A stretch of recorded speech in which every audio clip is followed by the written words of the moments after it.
ক্রিকেটে একটা জিনিস আছে যেটা চোখে না কানে ধরা পড়ে। হ্যাঁ, আমি বলছি ব্যাটের পারফেক্ট সাউন্ডের কথা। কিন্তু প্রশ্ন হলো এই পারফেক্ট সাউন্ডটা আসলে কি, আর বুঝবই বা কিভাবে?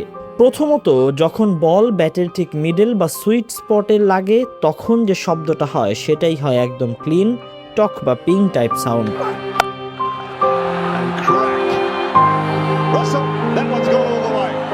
এই সাউন্ডটা খানিকটা ছোট, শার্প আর একদম ক্রিস্প। ব্যাটসম্যানরা যখন এই শটটা খেলে তখনই বোঝা যায় কত ক্লিন শট খেলেছেন। আর যদি বল ব্যাটের এজ বা নিচে লাগে তখন শব্দটা হয়ে যায় ডাল, মানে ভাইব্রেশন বেশি but control com.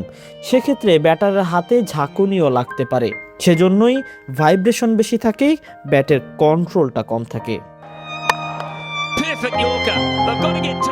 Perfect sound শুধু কানে না, হাতেও বোঝা যায়। যখন সুইট স্পটে লাগে হাতে ভাইব্রেশন কম থাকে, শটটা একেবারে স্মুথ লাগে। কিন্তু মিস হিট হলেই হাতে ঝাঁকুনি লাগে, সাউন্ডও খারাপ আসে। ব্যাটের পারফেক্ট সাউন্ড মানে পারফেক্ট টাইমিং। যখন বলটা হিট করা হয় তখনই ওই স্যাটিসফাইং সাউন্ড আসে। প্রতিটা ক্রিকেটারের জন্য এই সাউন্ডটা কতটুকু স্যাটিসফাইং সেটা হয়তো তারাই ভালো বলতে পারবেন।